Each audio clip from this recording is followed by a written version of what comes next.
Sunnyfall here, and I am happy to not be attacking something especially beloved this time. To my knowledge. Sorry to anyone whose favorite clan is the tribe. The Tribe of Rushing Water is a group of cats separate from the clans in Warriors. They are, in fact, the first group we meet, by release order. The first iteration of them was shown in the New Prophecy, Power of Three, and Omen of the Stars. I'll call this period the Modern Tribe. We first met this tribe in Moonrise, the second book of the New Prophecy, which came out in August of 2005. The second non-clan group we were introduced to was Sky Clan, and they were introduced in Firestar's Quest in August of 2007, a full 2 years later. Considering what a large impact that would have on how other groups were treated, it was essential to get them right so they could serve as the blueprint for meeting other cats throughout the series. And unfortunately, the blueprint the tribe gave us was not a great one. Our picture of the tribe in the New Prophecy is one of desperation and unnecessary levels of hostility.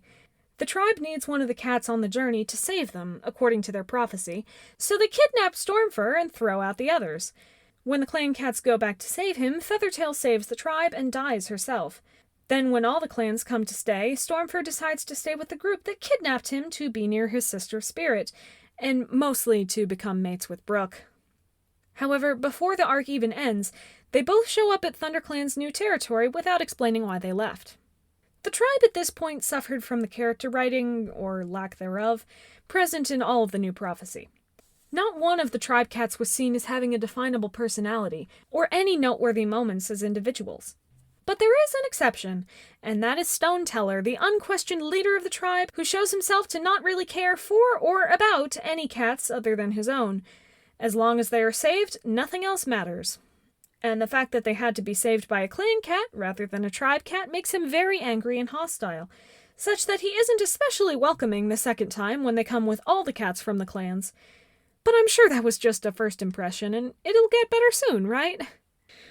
Well, in Power of Three, 2 tribe cats come to take Stormfur and Brooke home, because, as we find out, they were wrongly exiled after Stormfur tried to help them deal with invaders using clan methods. But after they go back with a couple generations of protagonists, they manage to do exactly that. This time, not only using clan methods to set and protect borders, but win the battle with a superpowered apprentice from the clans. Stoneteller didn't want their help, but got it anyway. 2 arcs in a row where the tribe had to rely on clan cats to save them while being hostile and defensive to any help isn't great. But it only becomes a pattern after 3— oh shoot, we have this. So in Omen of the Stars, the tribe is doing even worse. Now Stoneteller is old and refusing to pick a successor. So ThunderClan's medicine cat, Jayfeather, gets a dream telling him to go and help the tribe. Stoneteller is of course not happy to see them, but after Jayfeather lies about why they're there, he reluctantly accepts.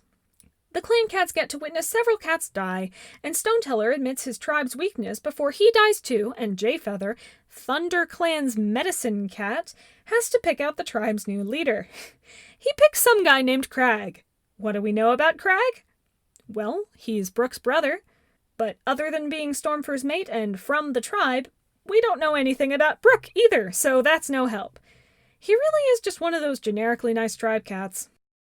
When Vicky Holmes was thinking about and creating the tribe, she aimed to make a group very close to being a clan, with just a few subtle differences.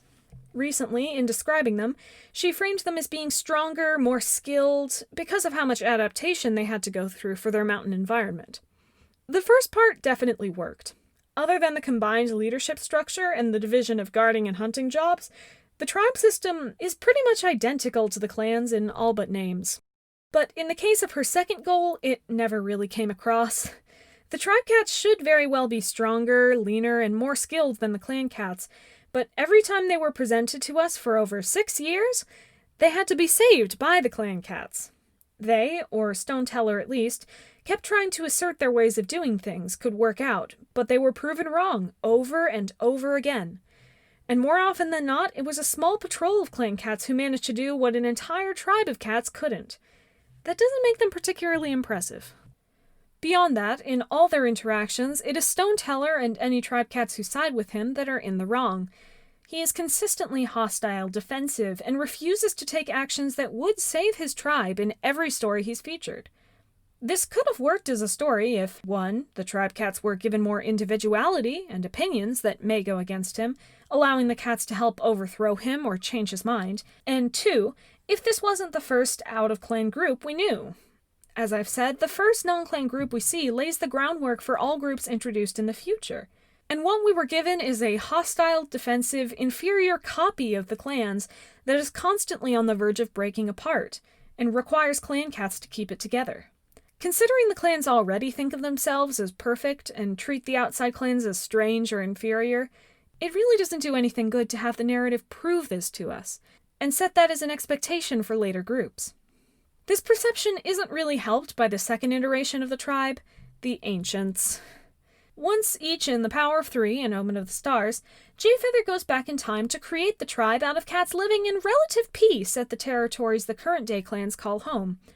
He sent them to the mountains and came back a second time to be sure they would stay, and installed his past self's love interest as their first leader, despite the reservations the present-time Stoneteller just confessed about his tribe, not 5 minutes before he time-traveled, about them not being right for the mountains. The tribe cats constantly explain how they have to do things their way, and have to stay in the mountains, but the reason they're there in the first place is apparently because another superpowered clan cat told them to many generations ago. Moreover, those same cats had a group who split off before the first leader was even dead, the group who went to the forest to form the clans. Which, by the way, was actually a fantastic story and arc. Go read Dawn of the Clans. So we have a group of inferior, stubborn cats who only exist because of the modern clans, who have become dependent on the modern clans, and who now have a ruler who likes the clans and will bow to their whims. That keeps it pretty stable for the future, but there is one problem that not only remains, but grows. The tribe is entirely lifeless. There are no personality traits you could assign any of them besides in our first Stoneteller, who is now dead. The characterization of the tribe itself is lifeless as well.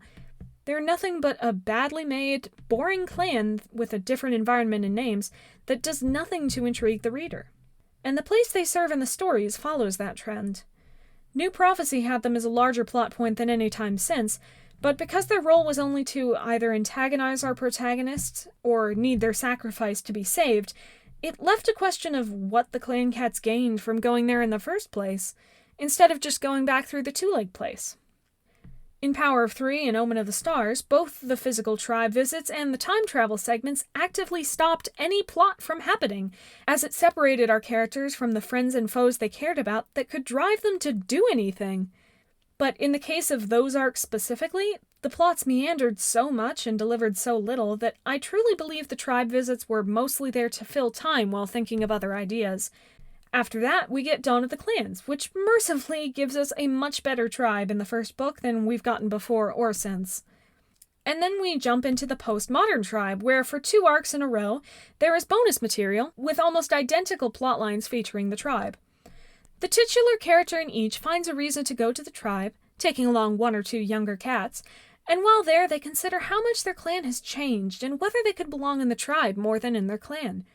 But ultimately, they decide their clan does need them, because while it is changing, it is still their home, and they go back. This plotline could have happened anywhere, with any 2 older cats, and they proved that by making this story twice.